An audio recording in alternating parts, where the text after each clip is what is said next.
Operațiunile ofensive rusești localizate în desfășurare în apropiere de Avdiivka demonstrează probabil capacitatea forțelor rusești de a învăța și de a aplica lecții tactice pe câmpul de luptă din Ucraina. Forțele ruse au lansat atacuri localizate către Avdiivka după pregătirea intensivă de artilerie a câmpului de luptă în primele ore ale zilei de 10 octombrie, iar imaginile geolocalizate din 10 și 11 octombrie confirmă că trupele ruse au avansat la sud-vest de Avdiivka, lângă Sieverne, și la nord-vest de Avdiivka, lângă Stepove și Krasnohorivka. Statul major ucrainean a raportat că o grupare de până la 3 batalioane rusești cu sprijin de tancuri și vehicule blindate a intensificat operațiunile ofensive în apropiere de Avdiivka. Purtătorul de cuvânt al statului major ucrainean, Andriy Kovalev, a clarificat că aceste batalioane fac parte din 3 brigăzi de puși motorizate ale armatei a 8-a combinate din districtul militar de sud. Surse ruse au celebrat progresele rusești în acest domeniu și au subliniat și mai multe adaptări care sugerează că forțele ruse aplică lecțiile învățate din operațiunile din sudul Ucrainei în alte sectoare ale frontului. Comandamentul de batalion de artilerie rusă, care se pare că luptă în zonă, a susținut că forțele ruse acordă o atenție semnificativă luptei de contrabaterie. O altă sursă care a pretins că luptă în zonă a raportat că forțele ruse folosesc sisteme de război electronic. Cu toate acestea, aceste adaptări și succese la nivel tactic, este puțin probabil să se traducă și în câștiguri operaționale și strategice mai largi pentru forțele ruse. Ziua 596 a războiului din Ucraina.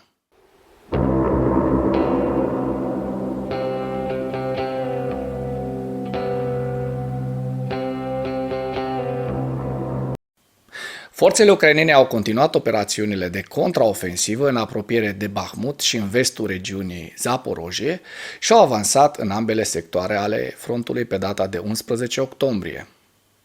Statul major ucrainean a raportat că forțele ucrainene au avut succes la est de Klishchiivka și Andriivka, lângă Bahmut.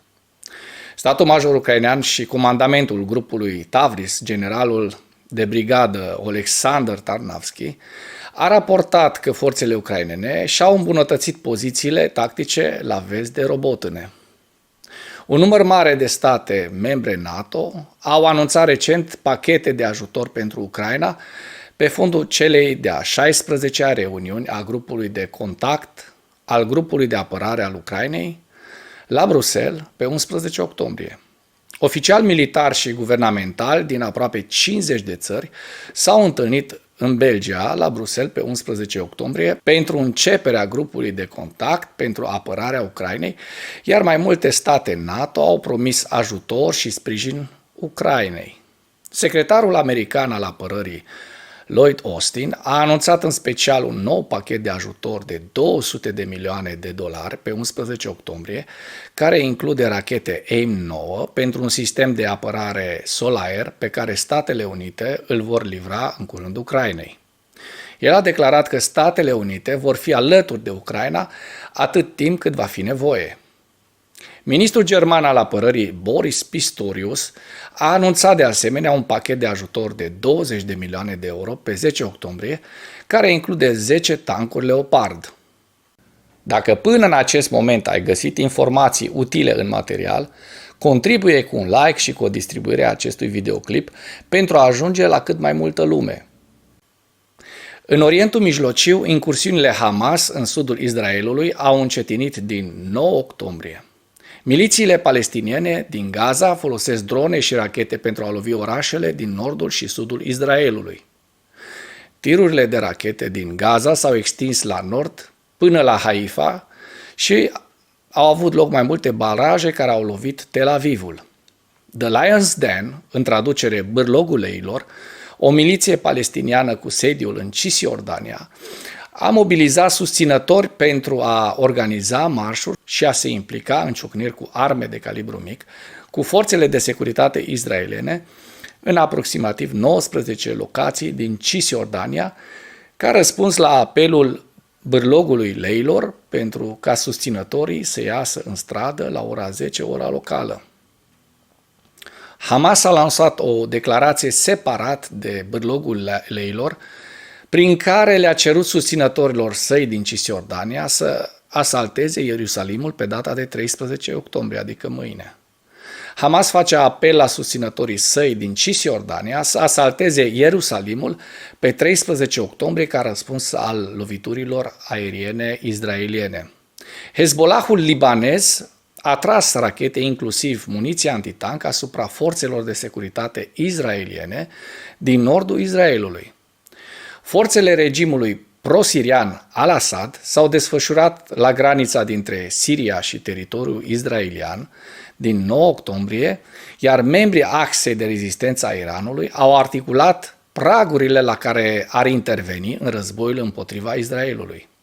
Aceste amenințări evidențiază riscul extinderii războiului în întreaga regiune. Așa cum se poate vedea din imagine, sunt o serie de condiționări de neacceptat pentru Israel după masacrul barbar asupra civililor israelieni din 7 octombrie. Aseară au apărut toți liderii politici ai Israelului, uniți în același guvern de Uniune Națională, și au anunțat acțiuni care vor duce la desființarea Hamas. În aerul din Orientul Mijlociu plutește o tensiune de nedescris. Singura întrebare care se pune acum este când vor începe israelienii invazia terestră a fâșiei Gaza. În ceea ce urmează vă prezint un slide cu evoluția de ieri a celor mai importante fronturi din Ucraina.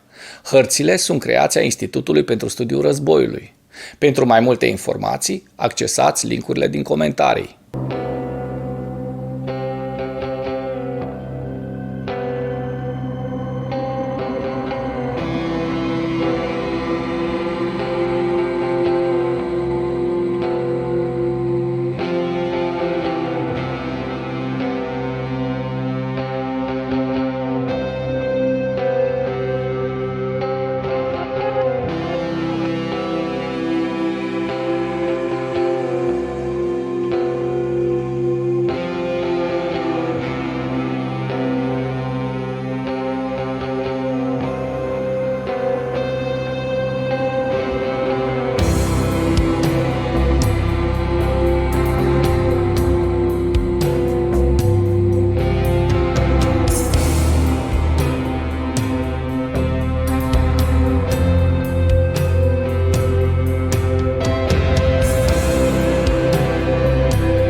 Mulțumesc pentru vizionare. Dacă vrei să susții acest canal, abonează-te la Animatura.